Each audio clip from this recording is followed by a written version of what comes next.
quieran el empleo. Esa es la medicina que nos tocó vivir.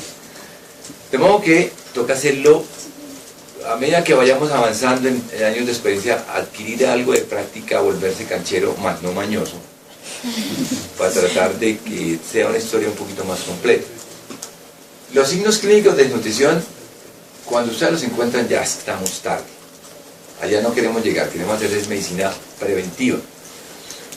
La deficiencia de hierro, ácido fólico, vitamina B, eso tiene mucho que ver con procesos esenciales. Pues miren, son aftas, pero fíjense que las aftas pueden ser asociadas a muchas otras cosas.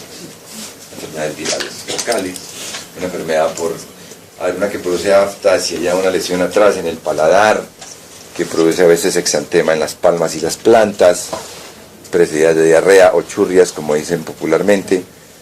¿Quién la causa? De la familia enterovirus. Y el eco. Y el coxsackie. La alopecia. No la alopecia del docente, que esa es inveterada. Estas alopecias en forma de pedacitos, pero en donde uno ve que el aspecto del cabello es ralo, es débil, se cae con facilidad, está asociado a muchas cosas. Una de ellas la deficiencia de zinc, otras puede ser a micosis. Hay otras muy ubicadas centrales, donde se ve una pérdida neta del cabello, neta, con la superficie limpia, sin ningún folículo. Se llama la alopecia areata. Es completamente distinta a esta, en donde ustedes ven que es global, un cabello quebradizo. Sobre todo la pérdida de zinc. Pues vamos a ver que los síntomas pelagroides se asocian a eso. La atrofia gingival, la deficiencia de vitamina A. Fíjense que la vitamina A, ¿cómo es el nombre de la vitamina A? ¿En qué procesos participa la vitamina A? El ácido retinoico. Sustrato para qué cosas importantes. Dime. ¿Y cómo es eso? Es que tengo el vicio para la bioquímica y perdónenme, pero quiero que ustedes entiendan en dónde diablos participa la vitamina A. Sí, el nictalopio, la visión nocturna, pero ¿eso qué tiene que ver con la vitamina A? La vitamina A es el cofactor que activa un pigmento que se llama rodopsina, que está en ¿qué células?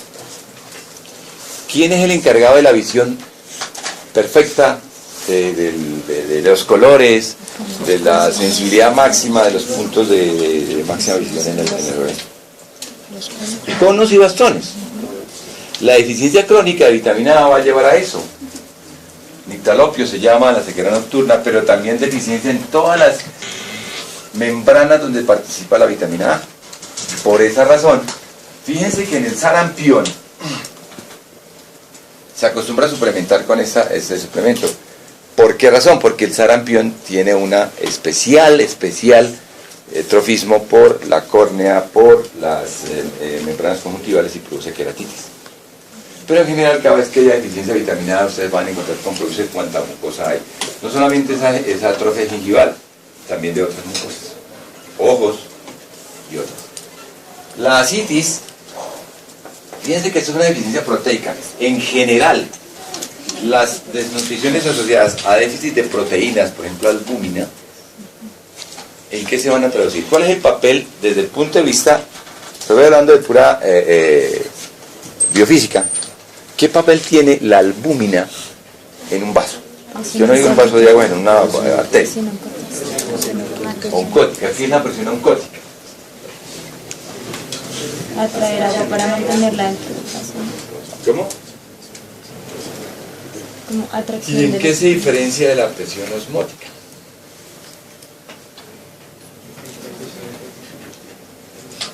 Yo entiendo que cuando era una semana de clase están todavía tímidos para contestar, porque los temas los tienen desde el tercer, cuarto semestre. Bien, la albúmina lo que hace es una fuerza de contención para evitar que los líquidos pasen al exterior, al intersticio, ¿cierto? Eso es lo que llamamos presión oncótica. Y al revés es la presión osmótica, que hace que un electrolito tipo sodio, cloro, etc., arrastre hacia ese sitio un solvente. Perdón. De modo que cuando hay déficit en la cantidad de proteínas dentro de los vasos, va a haber pérdida de líquido al intersticio. Y curiosamente esos pacientes se ven gorditos, popochos, hinchados. Esa es la desnutrición famosa, kwashiorkor. Cuando estemos en los hospitales viendo, ustedes van a saber que kwashiorkor es un término africano asociado a este tipo de desnutrición. Kwashiorkor quiere decir que se presenta en el segundo hijo, porque era más frecuente en el segundo que en el primero. Y fíjense que es paradójico, son chinos que llegan al hospital gorditos, un lactante de 6 meses con 7 kilos, y uno lo ve edematoso, pero todo está por fuera, por baja en la cantidad de proteínas. Después vamos a hablar de cada uno de ellos. Deficiencia de vitamina B1, esto ya es, digamos que anecdótico, no se presenta. Y deficiencia de vitamina A, como les decía, blefaroconjuntivitis, entre otras cosas por terapia. Cataratas, obviamente no de origen infeccioso, estoy hablando de las carenciales, el plasma, la coiloniquia, entre otras manifestaciones de deficiencia de hierro.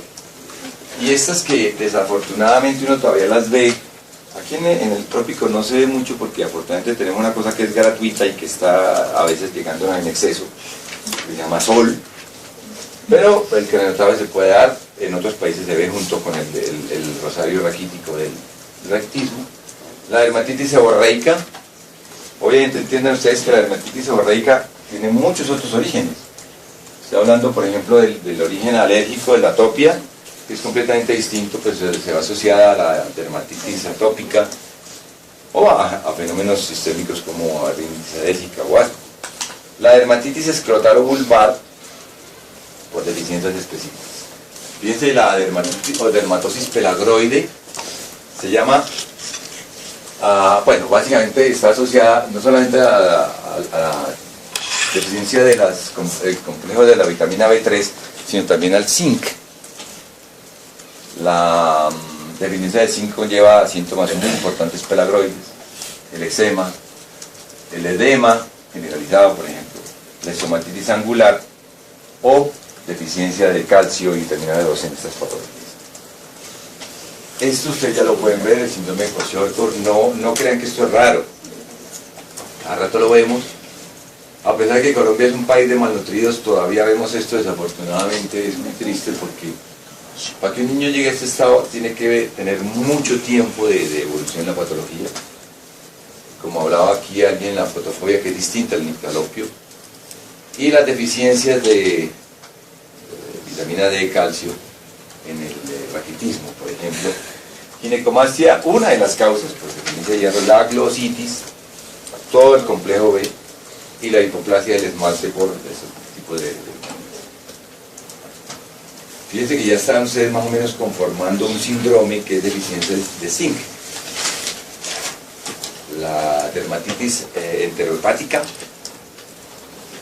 causada por deficiencia de zinc, este tipo de lengua específico por deficiencia de la vitamina B12, lengua magenta, ojo, distintísima a la lengua geográfica, ¿no? ¿Qué es la lengua geográfica?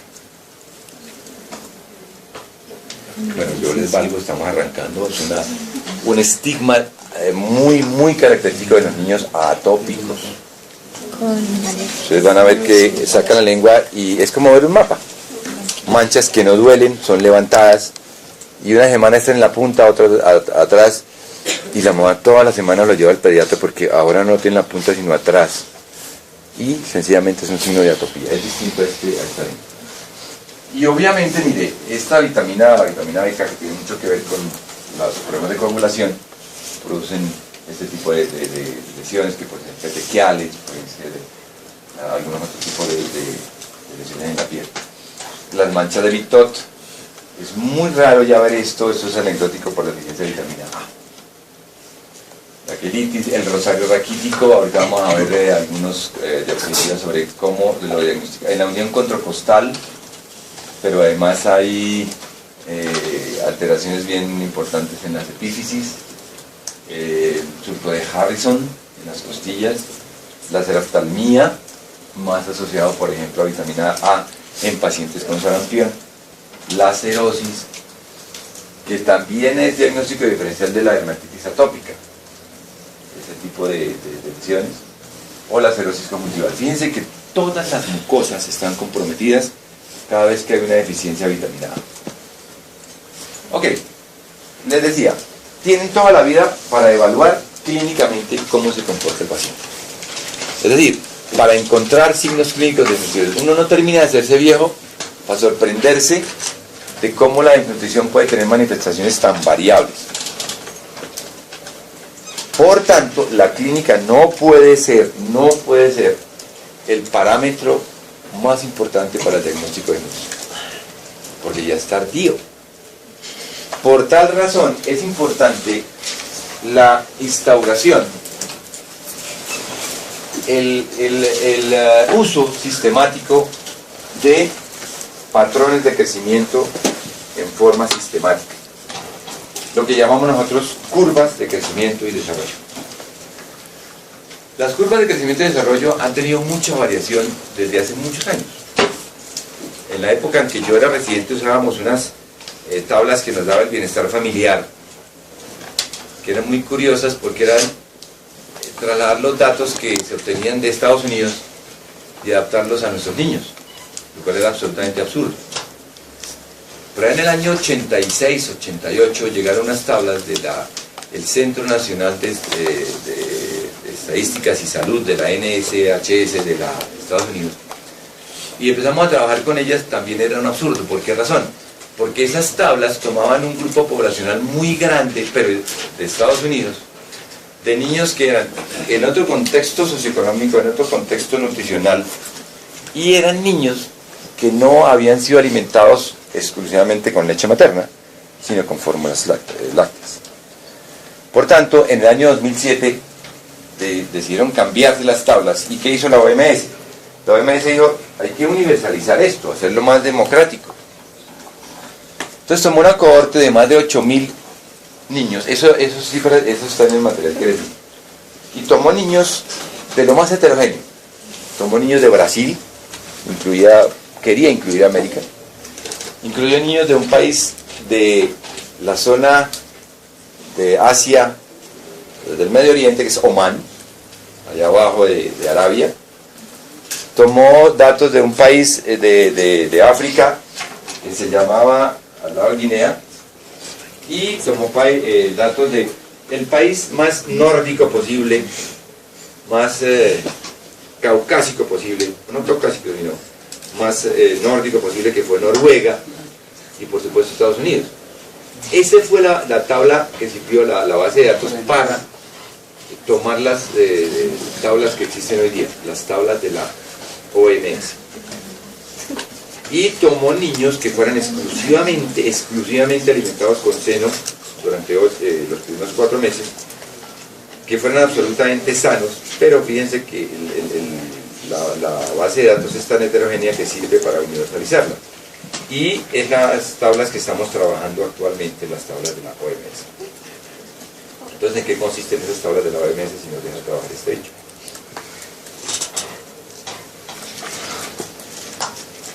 Ok.